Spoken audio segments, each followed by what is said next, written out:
Kunbi brothers YouTube channel ವೀಕ್ಷಕರೇ, ತಮಗೆಲ್ಲರಿಗೂ ಮತ್ತೊಮ್ಮೆ ನಮ್ಮ ಚಾನಲ್ಗೆ ಸ್ವಾಗತವನ್ನು ನೀಡ್ತಾ ಈ ಒಂದು ವಿಡಿಯೋದಲ್ಲಿ ಮೊರಾರ್ಜಿ ದೇಸಾಯಿ ಹಾಗೆ ಕಿತ್ತೂರಾಣಿ ಚೆನ್ನಮ್ಮ ವಸತಿ ಶಾಲೆಗಳ ಒಂದು ಪ್ರವೇಶ ಪರೀಕ್ಷಾ ಮಾಹಿತಿಯನ್ನು ನಿಮಗೆ ತಿಳಿಸ್ತಾ ಹೋಗ್ತೀನಿ. ಈ ಒಂದು ಮಾಹಿತಿ ತಮಗೆ ಇಷ್ಟ ಆದರೆ ತಪ್ಪದೆ ಈ ವಿಡಿಯೋಗೊಂದು ಲೈಕ್ ಮಾಡಿ ಹಾಗೆ ಶೇರ್ ಮಾಡಿ. ಹಾಗೆ ನಿಮಗೆ ಇದೇ ಥರ ಇನ್ನೂ ಹೆಚ್ಚಿನ ರೀತಿಯ ಈ ಒಂದು ಎಕ್ಸಾಮ್ಗೆ ಸಂಬಂಧಪಟ್ಟಂತೆ ಉಚಿತವಾದ ಒಂದು ಆನ್ಲೈನ್ ಕ್ಲಾಸ್ಗಳು ಹಾಗೆ ರೆಕಾರ್ಡೆಡ್ ಕ್ಲಾಸಸ್ಗಳು ಬೇಕಾದಲ್ಲಿ ನಮ್ಮ ಕುಣಬಿ ಬ್ರದರ್ಸ್ ಯೂಟ್ಯೂಬ್ ಚಾನಲನ್ನು ಸಬ್ಸ್ಕ್ರೈಬ್ ಮಾಡಿಕೊಂಡು ನಿಮ್ಮ ಸ್ನೇಹಿತರಿಗೂ ಸಹ ಈ ವಿಡಿಯೋಸ್ಗಳನ್ನು ಶೇರ್ ಮಾಡಿ. ಹಾಗಾದರೆ ಬನ್ನಿ ವಿದ್ಯಾರ್ಥಿಗಳೇ, ಶುರು ನೋಡೋಣ. ಈಗ ಪರೀಕ್ಷಾ ದಿನಾಂಕ ಬಂದುಬಿಟ್ಟು ಅಂದರೆ ಈ ಸಾಲಿನ ಅಂದರೆ 2025-26ನೇ ಸಾಲಿನ ಒಂದು ಮೊರಾರ್ಜಿ ದೇಸಾಯಿ ಪರೀಕ್ಷೆ ಬಂದುಬಿಟ್ಟು 1-3-2026 ಅಂದರೆ ಇನ್ನೇನು ಕೆಲವೇ ದಿನಗಳಲ್ಲಿ ಈ ಒಂದು ಎಕ್ಸಾಮ್ ನಡೀಲಿಕ್ಕಿದ್ದು. ಸಾಕಷ್ಟು ಜನ ಕಮೆಂಟ್ ಮಾಡಿ ಕೇಳ್ತಾ ಇದ್ದಾರೆ, ಸರ್ ಅದನ್ನು ಯಾವ ಥರ ಒಂದು ಆಯ್ಕೆ ಮಾಡ್ತಾರೆ, ಯಾವ ಥರ ಸಬ್ಜೆಕ್ಟ್ಗಳಿರ್ತವೆ ಅಂತ ಕೇಳ್ತಾ ಇದ್ದಾರೆ. ಸೊ ನಿಮಗೋಸ್ಕರ ಈ ಒಂದು ವೀಡಿಯೋನ ಮಾಡ್ತಾ ಇದ್ದೀನಿ. ನಿಮಗೆ ಆದಷ್ಟು ಈ ಮಾಹಿತಿನ ಇನ್ನೊಬ್ಬರಿಗೂ ಸಹ ಶೇರ್ ಮಾಡಿ ಅಂತ ಹೇಳ್ತಾ ನೋಡಿ. ಆಯ್ಕೆಯ ಪ್ರಕ್ರಿಯೆ ಅಂತಂದರೆ ಇಲ್ಲಿ ಪ್ರವೇಶ ಪರೀಕ್ಷೆ ಅಂದರೆ ಸ್ಪರ್ಧಾತ್ಮಕ ಪರೀಕ್ಷೆ ನಡೆಸಿ ಮೆರಿಟ್ ಆಧಾರದ ಮೇಲೆ ಮೀಸಲಾತಿ ಅನ್ವಯ ಕೌನ್ಸಿಲಿಂಗ್ ನಡೆಸಿ ವಿದ್ಯಾರ್ಥಿಗಳನ್ನು ಆಯ್ಕೆ ಮಾಡಲಾಗ್ತದೆ. ನೋಡಿ, ಪ್ರವೇಶ ಪರೀಕ್ಷೆ ಅಂದರೆ ಸ್ಪರ್ಧಾತ್ಮಕ ಒಂದು ಎಕ್ಸಾಮನ್ನು ಮಾಡಿ ಅವರ ಕ್ಯಾಟಗರಿ ವೈಸು ಕೌನ್ಸಿಲಿಂಗನ್ನು ಮಾಡಿ ಮತ್ತು ಆ ವಿದ್ಯಾರ್ಥಿಗಳನ್ನು ಆ ಶಾಲೆಗೆ ಒಂದು ಆಯ್ಕೆ ಪಟ್ಟಿಯನ್ನು ಬಿಡ್ತಾರೆ. ಹಾಗೆ ನೀವು ಇದಕ್ಕೆ ಸಂಬಂಧಪಟ್ಟಂತೆ ಈ ಮೊರಾರ್ಜಿ ದೇಸಾಯಿ ಪ್ರವೇಶ ಪರೀಕ್ಷೆಗೆ ಸಂಬಂಧಪಟ್ಟಂತೆ ನೀವು ಹಾಲ್ ಟಿಕೆಟ್ ಇರ್ಬೋದು ಅಥವಾ ಅಪ್ಲೈ ಮಾಡೋದು ನಿಮ್ಮ ಒಂದು ಸಮೀಪದ ಒಂದು ಮೊರಾರ್ಜಿ ಸ್ಕೂಲ್ಗಳಲ್ಲಿ ಮಾತ್ರ ಅಪ್ಲೈ ಮಾಡ್ಬೋದು. ಹೊರಗಡೆ ಇದನ್ನು ಆನ್ಲೈನ್ ಸೆಂಟ್ರಲ್ಲಿ ಅಪ್ಲಿಕೇಶನ್ ಹಾಕಲಿಕ್ಕೆ ಅವಕಾಶ ಇರೋದಿಲ್ಲ. ಸೊ ಹಾಗಾಗಿ ಇದು ಈಗಾಗಲೇ ಸಾಕಷ್ಟು ಜನ ಅಪ್ಲಿಕೇಶನ್ ಹಾಕಿರ್ತಾರೆ, ಹಾಗೆ ಹಾಲ್ ಟಿಕೆಟನ್ನು ಸಹ ಬಿಟ್ಟಿರ್ತಾರೆ.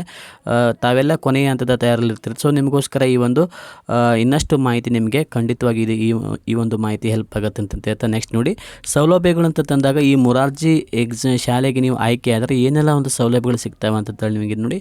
6ರಿಂದ 10ನೇ ತರಗತಿಯವರೆಗೆ ಇಂಗ್ಲೀಷ್ ಮಾಧ್ಯಮದಲ್ಲಿ ಉಚಿತ ಊಟ, ವಸತಿ, ಸಮವಸ್ತ್ರ, ಪಠ್ಯಪುಸ್ತಕ ಇನ್ನಿತರೆ ಸಾಮಗ್ರಿಗಳೊಂದಿಗೆ ಗುಣಾತ್ಮಕ ಶಿಕ್ಷಣವನ್ನು ಸಹ ತಾವು ಪಡಿಬೋದು. ಹಾಗಾಗಿ ಸಾಕಷ್ಟು ಜನ ಪಾಲಕರು, ಪೋಷಕರು ನಂತರ ಮೊರಾರ್ಜಿ ದೇಸಾಯಿ ಎಕ್ಸಾಮಿಗೆ ಸಾಕಷ್ಟು ವಿದ್ಯಾರ್ಥಿಗಳನ್ನು ರೆಡಿ ಮಾಡಿಸ್ತಾರೆ. ಯಾಕಂತಂದ್ರೆ ಅಲ್ಲಿ ಊಟದ ವ್ಯವಸ್ಥೆ, ಹಾಸ್ಟೆಲ್ ಈ ಥರ ಒಂದು ವ್ಯವಸ್ಥೆಗಳು ಇರ್ತವೆ. ಆದರೆ ಆದರ್ಶ ವಿದ್ಯಾಲಯ ಪ್ರವೇಶ ಅಂತ ಬಂದಾಗ ಅಲ್ಲಿ ನಿಮಗೆ ಹಾಸ್ಟೆಲ್ ಇರೋದಿಲ್ಲ, ಅಲ್ಲಿ ಸ್ಕೂಲ್ ಮಾತ್ರ ಅಲ್ಲಿ ನಿಮಗೆ ಲಭ್ಯ ಇರ್ತದೆ. ಹಾಗಾಗಿ ಸಾಕಷ್ಟು ಜನ ಪಾಲಕರು ಮೊರಾರ್ಜಿ ದೇಸಾಯಿ ಎಕ್ಸಾಮ್ಸನ್ನು ಮಕ್ಕಳಿಗೆ ಬರೆಸ್ತಾರೆ. ಕೆಲವರು ನಾಲೆಜ್ಗೋಸ್ಕರ ಸ್ವಲ್ಪ ಆ ಮಕ್ಕಳಿಗೆ ಎಕ್ಸಾಮನ್ನು ಕಳಿಸ್ತಾರೆ. ಯಾರೆಲ್ಲ ಒಂದು 5ನೇ ತರಗತಿಯಲ್ಲಿ ಓದ್ತಾ ಇದ್ದರೆ ತಾವು ಈ ಒಂದು ಎಕ್ಸಾಮನ್ನು ಬರೀಬೋದು. ಹೌದಾ? ಹಾಗಾದರೆ ಲಿಖಿತ ಪರೀಕ್ಷೆಗೆ ಸಂಬಂಧಿಸಿದಂಥ ಒಂದು ಹೆಚ್ಚಿನ ಮಾಹಿತಿ ಅಂತ ನೋಡೋದಾದರೆ ಪಠ್ಯಕ್ರಮ ಬಂದುಬಿಟ್ಟು ನೋಡಿ, ಕನ್ನಡ ವಿಷಯಕ್ಕೆ ಒಟ್ಟು 20 ಪ್ರಶ್ನೆಗಳಿರ್ತವೆ. 20 ಪ್ರಶ್ನೆಗಳು 20 ಅಂಕಗಳು. ಕನ್ನಡಕ್ಕೆ 20 ಅಂಕ 20 ಪ್ರಶ್ನೆ ಈ ಥರ. ಹಾಗೆ ಇಂಗ್ಲೀಷಿಗೂ 20 ಪ್ರಶ್ನೆಗಳು 20 ಅಂಕ. ಬಹು ಆಯ್ಕೆಯ ಮಾದರಿದ ಪ್ರಶ್ನೆಗಳಾಗಿರ್ತವೆ, ಅಂದರೆ ಮಲ್ಟಿಪಲ್ ಚಾಯ್ಸಸ್ಗಳಿರ್ತವೆ. OMR ಶೀಟನ್ನು ಕೊಡ್ತಾರೆ, ಅದನ್ನು ನೀವು ಅಲ್ಲಿ ಶೇಡನ್ನು ಮಾಡುವಂಥದ್ದು. ಈಗಾಗಲೇ ನಾನು OMRನ್ನು ಯಾವ ಥರ ತುಂಬಬೇಕು ಅನ್ನೋಂಥದ್ದನ್ನು ಒಂದು ವೀಡಿಯೋನ ಈಗಾಗಲೇ ನಾನು ಮಾಡಿರ್ತೀನಿ. ನೆಕ್ಸ್ಟ್ ನೋಡಿ, ಗಣಿತಕ್ಕೆ ಸಂಬಂಧಪಟ್ಟಂತೆ 20 ಪ್ರಶ್ನೆಗಳು 20 ಅಂಕಗಳು. ಹಾಗೆ ವಿಜ್ಞಾನಕ್ಕೆ 20 ಪ್ರಶ್ನೆ 20 ಅಂಕಗಳು. ಸಾಕಷ್ಟು ಜನ ವಿದ್ಯಾರ್ಥಿಗಳು ಸರ್ ವಿಜ್ಞಾನ ಮತ್ತು ಸಮಾಜ ಏನು ಅಂತ ಕೇಳ್ಬೋದು.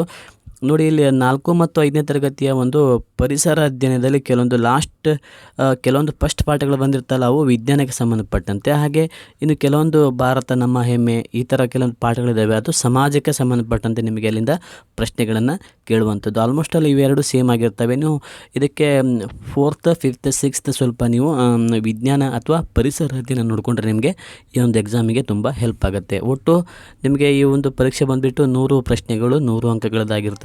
ಹಾಗೆ ಇತರ ಅಂಶಗಳನ್ನು ನೋಡೋದಾದರೆ 100 ಅಂಕದ ಪ್ರಶ್ನೆಗಳಿಗೆ ಉತ್ತರಿಸಲು 120 ನಿಮಿಷ ನಿಮಗೆ ಸಮಯಾವಕಾಶ ಇರ್ತದೆ. 120 ಅಂದರೆ 2 ಗಂಟೆ ನಿಮಗೆ ಈ ಒಂದು ಎಕ್ಸಾಮ್ ಸಮಯ ಇರ್ತದೆ. ಪ್ರವೇಶ ಪರೀಕ್ಷೆಯ ಪ್ರಶ್ನೆ ಪತ್ರಿಕೆ 100 ಅಂಕದ ಬಹು ಆಯ್ಕೆ ಮಾದರಿ ಇರ್ತದೆ. ಆಗಲೇ ಹೇಳಿದಾಗೆ ನಾನು ಇದನ್ನು ರೌಂಡ್ ಶೇಪ್ ನೋಡಿ, ಈ ಥರ ಒಂದು ABC ಅಂತೇಳಿ ಈ ಥರ ಒಂದು 4 ಆಯ್ಕೆನ ಕೊಟ್ಟಿರ್ತಾರೆ. ABCD ಇದರೊಳಗೆ ನಿಮ್ಮ ಉತ್ತರ ಯಾವುದು ಅಂತೇಳಿ ನೋಡೋಕ್ಕೆ ಶೇಡ್ ಮಾಡುವಂಥದ್ದು. ಉದಾಹರಣೆಗೆ B ಅಂತಂತಂದರೆ ಬಿಗೆ ಈ ಥರ ಶೇಡ್ ಮಾಡೋದು, ಅದನ್ನು ಪೂರ್ತಿಯಾಗಿ ಶೇಡ್ ಮಾಡಬೇಕು. ಹಾಗೆ ಪ್ರಶ್ನೆ ಪತ್ರಿಕೆಯು ಕನ್ನಡ ಹಾಗೂ ಇಂಗ್ಲೀಷ್ ಎರಡರಲ್ಲೂ ಇರ್ತದೆ. 90% ಪ್ರಶ್ನೆಗಳು 4 ಮತ್ತು 5ನೇ ತರಗತಿಯ ಪಠ್ಯಾಧಾರಿತವಾಗಿರ್ತವೆ. ಇದು ನೋಡಿ ಭಾಳ ಇಂಪಾರ್ಟೆಂಟ್ ನೋಡಿ. ಸಾಕಷ್ಟು ಜನ ವಿದ್ಯಾರ್ಥಿಗಳು ಸರ್ ಮೊರಾರ್ಜಿ ದೇಸಾಯಿಗೆ ನಾವು ಏನೆಲ್ಲ ಓದಬೇಕು ಅಂತ ಕೇಳ್ತಾ ಇದ್ದಾರೆ. ಸೊ ನೋಡಿ 4 ಮತ್ತು 5ನೇ ತರಗತಿಯ ಏನು ಪುಸ್ತಕಗಳಿದಾವಲ್ಲ ಅದನ್ನು ಸಹ ತಾವು ಓದ್ಕೊಂಡ್ರೆ ನಿಮಗೆ ಎಕ್ಸಾಮಿಗೆ ತುಂಬ ಅಂದರೆ ತುಂಬ ಹೆಲ್ಪ್ ಆಗುತ್ತೆ. ಓಕೆನಾ. ನೆಕ್ಸ್ಟ್ ನೋಡಿ 5ನೇ ತರಗತಿಯ ಇಂಗ್ಲೀಷ್ ಮಾಧ್ಯಮದ ಸೆಕೆಂಡ್ ಲ್ಯಾಂಗ್ವೇಜ್ ಕನ್ನಡವನ್ನು ಅಭ್ಯಾಸ ಮಾಡಬೇಕು. ನೋಡಿ ಏನು ಇಂಗ್ಲೀಷ್ ಮಾಧ್ಯಮದ ಇಂಗ್ಲೀಷ್ ಮೀಡಿಯಮ್ನ ಒಂದು ಸೆಕೆಂಡ್ ಲ್ಯಾಂಗ್ವೇಜ್ ಕನ್ನಡ ಅಂತ ಬರುತ್ತೆ. ಅದನ್ನು ಸಹ ತಾವು ಅಭ್ಯಾಸ ಮಾಡ್ಕೋಬೇಕು. ಅಲ್ಲಿಂದ ಸಹ ಕ್ವಶನ್ಸ್ಗಳು ಒಮ್ಮೊಮ್ಮೆ ಕೇಳ್ತಿರ್ತಾರೆ. ಹಾಗಾಗಿ ವಿದ್ಯಾರ್ಥಿಗಳೇ ನಿಮ್ಮ ತಯಾರನ್ನು ಇನ್ನಷ್ಟು ಚುರುಕುಗೊಳಿಸಿ ನೀವು ಖಂಡಿತ ಯಶಸ್ವಿ ಆಗ್ತೀರಂತ ಹೇಳ್ತಾ, ನಿಮಗೆ ಈ ಒಂದು ಪರೀಕ್ಷೆಗಾಗಿ ನಿಮಗೆ ಆನ್ಲೈನ್ ಕ್ಲಾಸ್ಗಳು ಹಾಗೆ ಒಂದು ಮಾಡೆಲ್ ಕ್ವಶನ್ಸ್ ಪೇಪರ್ಗಳು ಈ ಥರ ಒಂದು ನೋಟ್ಸ್ಗಳು ಬೇಕಾದಲ್ಲಿ ನಮ್ಮ ಕುಣಬಿ ಬ್ರದರ್ಸ್ ಯೂಟ್ಯೂಬ್ ಚಾನಲನ್ನು ಸಬ್ಸ್ಕ್ರೈಬ್ ಮಾಡಿಕೊಂಡು ನಿಮ್ಮ ಸ್ನೇಹಿತರಿಗೂ ಸಹ ಈ ವಿಡಿಯೋಸ್ಗಳನ್ನು ಆದಷ್ಟು ಶೇರ್ ಮಾಡಿ. ಹಾಗೆ ಇನ್ನು ನೋಡಿ ನವೋದಯ, ಆದರ್ಶ, ಮೊರಾರ್ಜಿ, ಕಿತ್ತೂರಾಣಿ ಚೆನ್ನಮ್ಮ ವಸತಿ ಶಾಲೆಗಳ ಪ್ರವೇಶ ಪರೀಕ್ಷೆಯ ಪೂರ್ವ ತಯಾರಿಗಾಗಿ ನಮ್ಮ ಚಾನಲನ್ನು ತಪ್ಪದೇ ವೀಕ್ಷಿಸಿ ಹಾಗೆ ಸಬ್ಸ್ಕ್ರೈಬ್ ಆಗಿ. ನೋಡಿ ನಹಿ ಜ್ಞಾನಿನ ಸದೃಶಂ ಅಂತ ಕೊನೆಯದಾಗಿ ಹೇಳ್ತಾ ಈ ಒಂದು ವಿಡಿಯೋ ಇಷ್ಟ ಆದರೆ ತಪ್ಪದೇ ಈ ವಿಡಿಯೋಕ್ಕೊಂದು ಲೈಕ್ ಮಾಡಿ ಹಾಗೆ ಶೇರ್ ಮಾಡಿ. Thanks for watching Kunabi brothers YouTube channel.